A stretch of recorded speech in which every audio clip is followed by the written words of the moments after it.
번째 말씀은 누가복음 2장 46절에서 49절입니다. 신약성경 누가복음 2장 46절에서 49절입니다. 그들은 3일 후에 성전에서 예수님을 만났다. 그는 선생들 가운데 앉아서 듣기도 하고 묻기도 했으며 그의 말을 듣는 사람들은 다 그의 총명함과 대답하는 말을 감탄하였다. 그리고 그의 부모도 그를 보고 놀랐다. 이때 예수님의 어머니가 얘야 이게 무슨 짓이냐 내가 내 아버지와 내가 너를 찾느라고 무척이나 애썼단다 하자 예수님은 왜 나를 찾으셨습니까? 내가 내 아버지의 집에 있어야 한다는 것을 모르셨습니까? 하고 대답하였다. 아멘. 이는 거룩하신 하나님의 말씀입니다.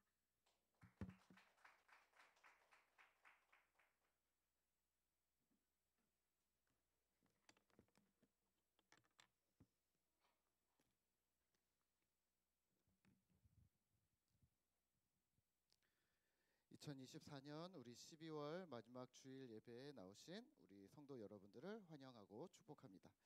우리 2024년 1년 한 해 동안 베풀어 주신 하나님의 은혜를 기억하고 또 하나님 백성으로 살기로 새롭게 다짐을 하는 귀한 주일이 되시기를 소망합니다. 오늘 말씀의 제목은요, 도킹 스테이션입니다. 지난주에 우리는 기독교의 시작을 알리는 예수님의 탄생을 기억하면서 감사 예배를 드렸고요.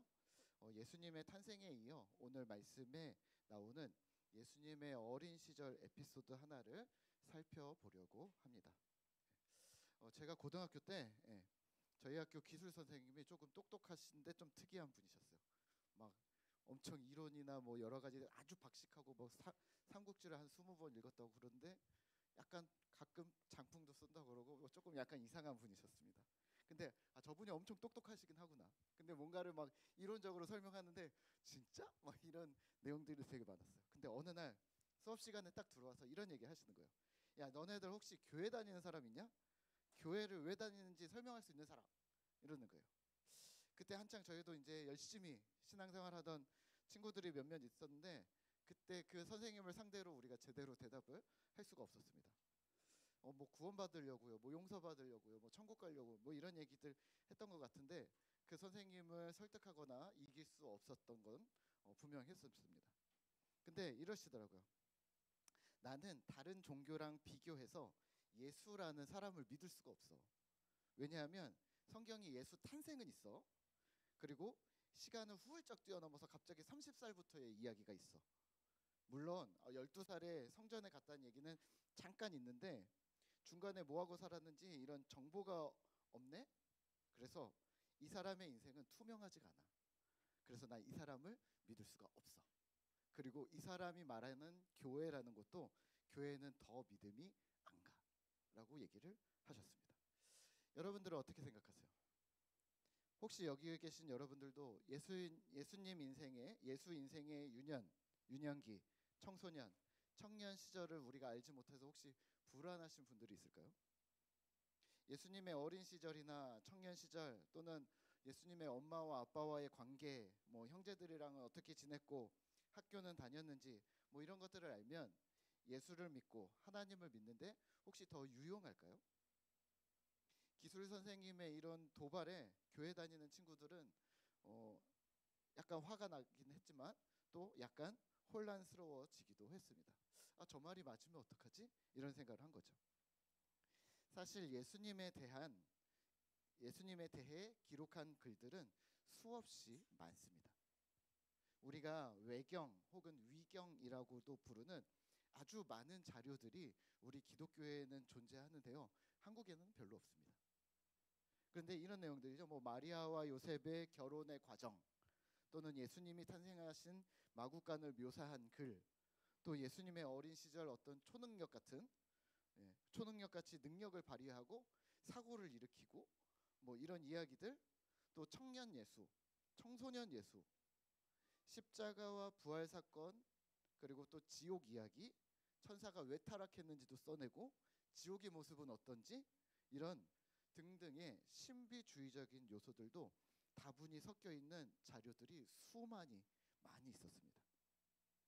하지만 오늘 우리가 들고 있는 이 성경은요, 현재 가지고 있는 성경은 그 방대하고 많은 자료들 속에서 예수님의 공생의 시간, 그리고 그리고 예수님이 가르치시고 선포하셨던 하나님 나라 복음의 내용을 중심으로 기록한 자료들을 선별해서 정경, 그러니까 정식 성경으로 우리는 받아들이고 있습니다. 대신 구약 성경과 신약 성경의 인류 역사를 우리가 한 6천 년 정도로 본다고 한다면 아브라함, 요셉, 모세, 다윗 이 긴 역사를 통해 하나님이 살아계시고 예수가 하나님이시라는 사실을 믿음을 전수하는 책이 바로 오늘 우리가 들고 있는 이 성경책인 겁니다. 그럼 이렇게 묻겠죠. 목사님, 근데 성경이 66권이나 되고 이렇게 두꺼운데 예수님이 등장하는 예수님에 대한 이야기는 사실 너무 작은 부분이지 않습니까? 라고 질문하실 수 있어요. 맞습니다. 성경은 예수님이 등장하지 않지만 예수님이 주인공이 맞고요. 실제 인간 예수의 모습은 아주 작은 부분만 묘사가 되어 있습니다. 왜 그럴까요? 성경은 인간 예수가 아니라 하나님이신 메시아 예수에 대해 초점을 맞추기 때문에 예수라는 인간의 전기 작품은 아니기 때문에 오늘 성경은 예수님에 대해서 이렇게 작은 부분을 소개하고 있는 것이죠. 오늘 말씀을 준비하면서 우리 기술 선생님이 왜 그런 이야기를 했을까? 무슨 일이 있었나? 기독교인들이 싫어졌나? 라는 생각이 들었습니다. 왜냐하면 분명히 수업 시간 중간중간에 자기가 기독교고 교회를 안 해 때문에 억지로 간다는 얘기를 얼핏 한 기억들이 있거든요. 그러면 왜 우리 선생님은 신앙으로 들어오지 못하셨던 걸까요? 왜 그 단계에서, 왜 그 안에서 혼란스러워만 하고 있었던 걸까요? 혹은 부정하고 있었던 걸까요? 혹시 신앙에 좋은 접점이 없었던 것은 아닐까요? 제가 고등학교 2학년 때 다니던 교회가 있었습니다. 저는 고등학교 때 아버님이 안 계셨고요. 어머님은 다른 교회에서 사역을 하고 계셔서 저와 동생만 다니던 고신측 교회가 있었습니다. 동네 교회였는데요. 다른 친구들은 부모님이랑 교회를 다니는데 이상하게 교회를 많이 안 왔고요. 그리고 부모님이 안 다시는 저는 교회를 매우 열심히 자주 갔습니다. 당시에 저희 교회가 우리 교회처럼 더 안 좋았는데 상가 2층이었는데요. 항상 문이 잠겨 있었어요. 옛날에는 문 열려 있는 교회들이 많았거든요. 근데 우리 교회는 별거 없는데 자꾸 문을 잠궈 놓으셨었는데 우리 교회는 문이 잠겨 있었어요. 그래서 기도를 하러 가고 싶어서 교회를 가거나 혹은 잠시 쉬러 갈 때 혹은 또 누구 만나고 싶어서 갈 때 항상 잠겨 있어서 계단에 앉아서 기도를 하거나 계단에 앉아서 멀뚱멀뚱 있다가 돌아온 기억들이 많이 있었습니다. 근데 어느 날 이런 생각이 드는 거예요. 문 앞에 서서 기도를 하다가 오늘도 못 들어가네. 그리고 집에 가다가 열쇠를 좀 달라고 할까? 열쇠를 좀 달라고 해야겠다. 그래서 어렵게 교회 목사님 사모님에게, 거기는 전도사님도 없었고 목사님과 사모님밖에 안 계셨는데요. 교회 사모님께 말씀을 드렸습니다. 목사님한테는 좀 어려우니까. 그래서 사모님한테 어렵게 얘기했어요.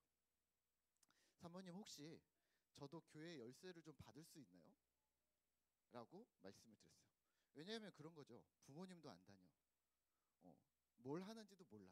여기 교회는 열심히 오는 것 같아. 근데 그렇다고 인간으로서 믿을 수 있는가? 근데 이 사모님이 이러셨어요. 당연히 너같이 기도하는 사람에게 키를 줘야지. 그러면서 내 거 먼저 줄 테니까 써. 나는 또 복사하면 돼. 그래서 본인 열쇠를 바로 주셨어요. 그 열쇠를 받았은 순간 세상을 다 가진 것 같은. 그 후에 교회를 엄청 갔습니다. 학교 가기 전에도 가고 학교 끝나고도 가고 10분이라도 들르고, 그리고 그게 안 되면 집에 오는 길에 버스 몇 정거장 전에 내려서 교회를 찍고 또 집으로 가고, 이렇게 교회 예배당 중심으로 신앙생활했던 그 시절, 교회 자주 들르면서 신앙이 많이 자랐던 듯 싶습니다. 그 시절 저에게는 신앙의 접점은 교회 예배당이었습니다. 오늘 이 이야기를 드리는 이유는요, 오늘 본문의 예수님의 이야기를 하기 위해서입니다. 예수님의 어린 시절에 대한 수많은 이야기들이 있지만 누가 사도는 유독 왜 이야기를 선택하여서 이 한 개만 선택해서 수록한 걸까요? 예수님의 어린 시절은 이랬어. 부모님을 공경했고 하나님도 열심히 믿었고 성경도 읽고 기도도 이런 어떤 유년기에 예수님의 본이 있으면 너무 우리 아이들한테 가르치기 좋을 것 같은데 왜 예수님의 요 하나 오늘 이상한 거 내가 내 아버지 집에 있어야 합니다 하는 것을 왜 모릅니까? 이거는 지금 싸우는 건가? 예수님이 사춘기인가? 이런 생각을 하게 만드는 왜 이 특별한 본문을 다루고 있는 걸까요? 또는 오늘 본문은요 사실 우리가 마치 없어도 되는 양 그냥 그저 그렇고 그냥 에피소드야 그냥 지나가 안 읽어도 되는 부분이야 라고 중요하게 여기지 않는 본문으로 여기는 분들도 있습니다. 그래도 되는 걸까요? 오늘 본문은요 예수님이 12살이 되던 해에 일어난 사건입니다. 혹시 우리 12살 있습니까? 누가 12살이죠? 5학년 5학년 누구요? 은우 12살 만으로 12살 하면 6학년 5학년 6학년이 예수님 지금 나이겠네요. 네. 성전에 왔군요. 네. 자, 12살이 되던 해에 일어난 사건인데요. 보통 유대 사회에서는요. 보통 13세가 되면 책임 있는 사회 구성원으로 인정하는 예식을 했습니다. 그래서 어떤 명칭을 붙였냐면 율법의 아들이라는 명칭을 붙여서 칭호를 얻어서 이제 회당에 정식으로 들어올 수 있는 어떤 회원 자격을 주게 되었었습니다. 그러니까 오늘 한국으로 말하면 우리가 입교 같은 거죠. 정식 세례 교인으로 인정하는 우리가 14세 정도에 하잖아요. 그것을 유대교에서는 13세에 하는데요. 그리고 13세부터는 율법에 따라 어떤 의무가 정해지는데 유대 성인 남자들은 이스라엘의 3대 절기인 유월절, 7.7절, 초막절 이 세 가지 절기를 예루살렘 성전에서 지키는 것이 관례였습니다. 하지만 포로 시대 이후에 바벨론 포로 이후에 여러 지역으로 흩어져 살았잖아요. 멀리서도 살고 이 유대인들이 1년에 3번이나 예루살렘으로 와서 장기간의 여행을 하는 것은 불가능했었던 거죠. 때문에 경건하고 신앙에 열심인 사람들은 1년에 3번까지는 무리고 1년에 한 번 6월절만큼은 예루살렘으로 올라가려고 했었습니다. 오늘 누가복음 2장의 요셉과 마리아도 신앙의 열심으로 매년 예루살렘에 올라왔던 상황입니다. 그리고 예수님은 13세가 되기 이전에 1년, 2년 전부터 미리 성전에 올라가서 율법의 아들이 되기 위한 행동들을 미리 배웠다고 합니다. 오늘 41절과 42절인데요. 네. 마리아와 요셉은 이 어린 예수를 데리고서 예루살렘 성전에 갔다가 돌아오면서 예수님을 잃어버리죠. 이랬다고 해요. 이동하는 중에는 남성들끼리 이동했고 여성들끼리 이동했다고 합니다. 그래서 아빠는 아이가 엄마랑 같이 있겠지. 그러니까 엄마랑 같이 있을 거야. 또 엄마는 아빠랑 같이 있겠지 하고서 하루길을 걸어갔던 거죠. 그리고 돌아가다가 저녁 숙소에서 만나보니 아이가 양쪽에 없는 것을 발견을 하고 그리고 다시 돌아가서 예수님을 찾게 됩니다. 자, 어찌됐건 돌아와서 예수님을 찾았습니다. 예수님이 무엇을 하고 계셨을까요? 혹시 가지고 계신 성경 있으시면 우리 46절과 47절을 2장 46절 47절을 함께 읽어볼까요? 사흘 후에 성전에서 만난즉 그가 선생들 중에 앉으사 그들에게 듣기도 하시며 묻기도 하시니 듣는 자가 다 그 지혜와 대답을 놀랍게 여기더라. 아멘. 사실 토론하고 묻고 답하는 것은 유대의 교육 방식이었습니다. 우리가 하부르타라고 부르죠. 네. 그러니까 그냥 율법 선생들과 대화를 했다는 것은 교육의 기회가 있었고 그 교육 중에 예수는 눈에 띄는 학생이었다는 거죠. 이야, 예수님이 아기가 어른들이랑 대화를 하네? 뭐 그 정도는 아닙니다. 그냥 교육 방식이 우리랑 그냥 다를 뿐입니다. 그러면 오늘 주목할 부분은요 49절입니다. 우리 49절을 함께 같이 읽어보도록 할까요? 예수께서 이르시되 어찌하여 나를 찾으셨나이까? 내가 아버지 집에 있어야 될 줄을 알지 못하셨나이까 하시니 아멘. 예수를 3일 만에 찾은 부모가 당연히 너 왜 여기 있어? 우리가 걱정했잖아 라고 말할 수 있죠. 근데 예수님이 이렇게 대답을 하세요. 왜 나를 찾으셨는데요? 내가 내 아버지 집에 있어야 될 줄을 알지 못했습니까? 내가 내 아버지 집에 있는 것이 당연합니다라는 말입니다. 그런데요, 이 아버지가 누구 아버지일까요? 요셉일까요? 요셉이 아니겠죠. 하나님이시겠죠. 아버지라고 했지만 육신의 아버지 요셉의 집이 아니라 하늘 아버지, 하나님 아버지를 말하는 것이 맞겠죠. 그리고 이 아버지의 집은 지금 하나님의 집 하면서 예루살렘 성전을 말하고 있습니다. 자, 근데 이렇게 볼 수가 있겠죠. 내가 하나님 아버지와 함께 있는 것이 당연하지 않습니까? 라고 말하는 것과 같습니다. 그리고 우리는 다 그렇게 이해하고 계시죠.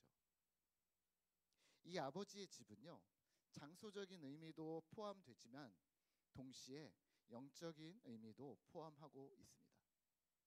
이 부분은 오늘 우리는 이렇게 이해하시면 어떨까요? 본향 혹은 정체성. 누군가 저에게 물어보세요.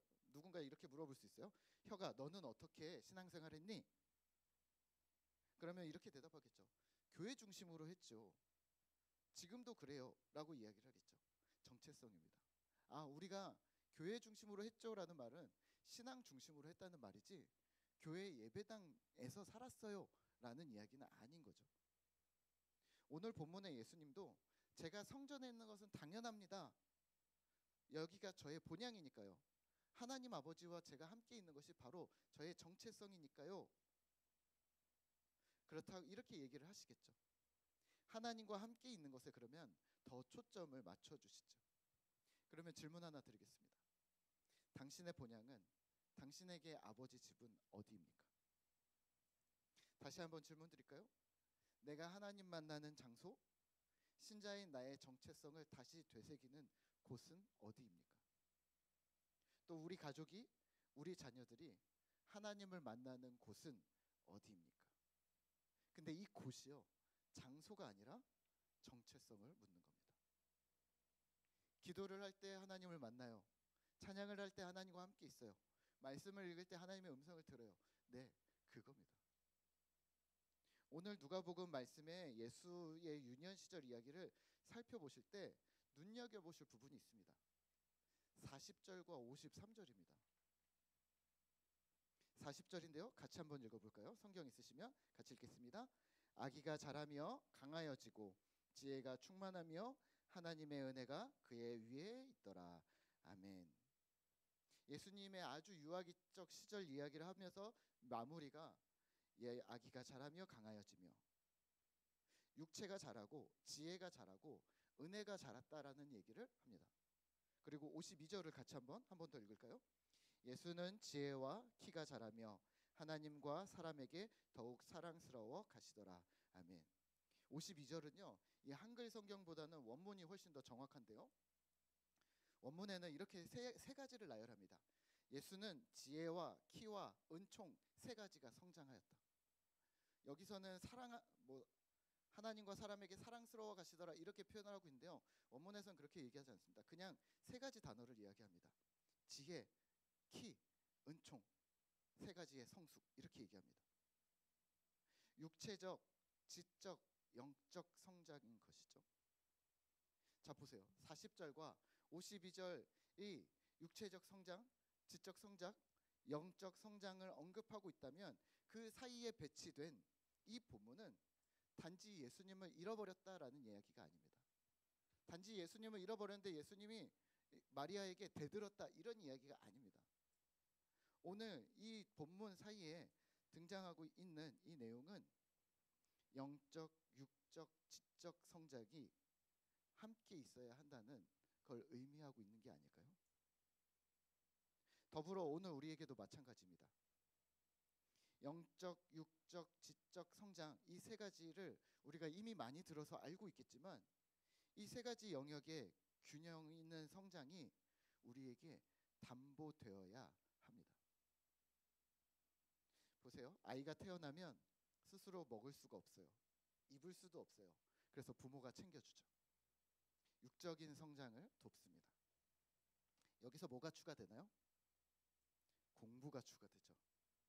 책도 읽게 하고 학교도 보내고 학원도 보내면서 지적 정신적으로 성장하기를 바랍니다. 균형 있는 성장이 이루어져야 한다면 그러면 무엇이 하나 더 있어야 할까요? 네, 맞습니다. 영적 성장입니다. 이 성장이 자녀들에게만 해당될까요? 신자 본인에게는요? 오늘 나는요? 오늘 나는 육신을 위해 시간을 투자합니까? 정신적, 지적 성장을 위해 투자하고 계십니까? 몇 시간을 투자하셨습니까? 그렇다면 영적인 성장을 위해서도 당연히 투자하셔야 합니다. 혹시 우리는 균형을 잃고 있지는 않을까요? 이 중 가장 쉬운 투자는 육체적인 것입니다. 먹으면, 운동하면 효과가 그래도 바로 나옵니다. 적어도 하루 3번의 기적을 경험하고 있으시지 않나요? 밥 먹을 때마다 배가 고픈데 밥을 먹었는데 배가 불러. 이게 기적이라고 생각하지 않으세요? 먹는 시간에 투자를 해요. 10분, 20분. 그 배가 불러져요. 아, 괜찮아졌네. 10분, 20분 투자해서 바로 효과를 얻죠. 하지만 지적인 성장, 그리고 영적인 성장은 인내와 기다림, 또 지속적인 수련과 훈련이 수반되지 않으면 잘 성장하지 않습니다.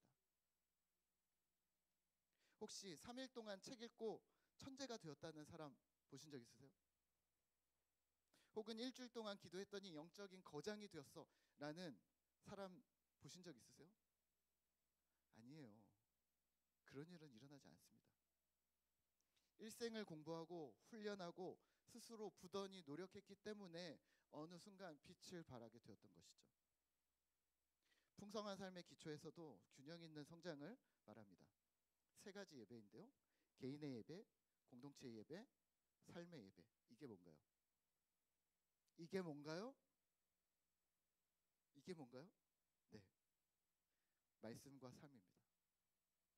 개인의 영성이 공동체의 영성과 조화되어야 한다는 말이고요. 또 개인의 영성과 공동체의 영성을 세상에 내놓았을 때, 삶의 예배로 꺼내 놓았을 때도 같아야 한다는 말입니다.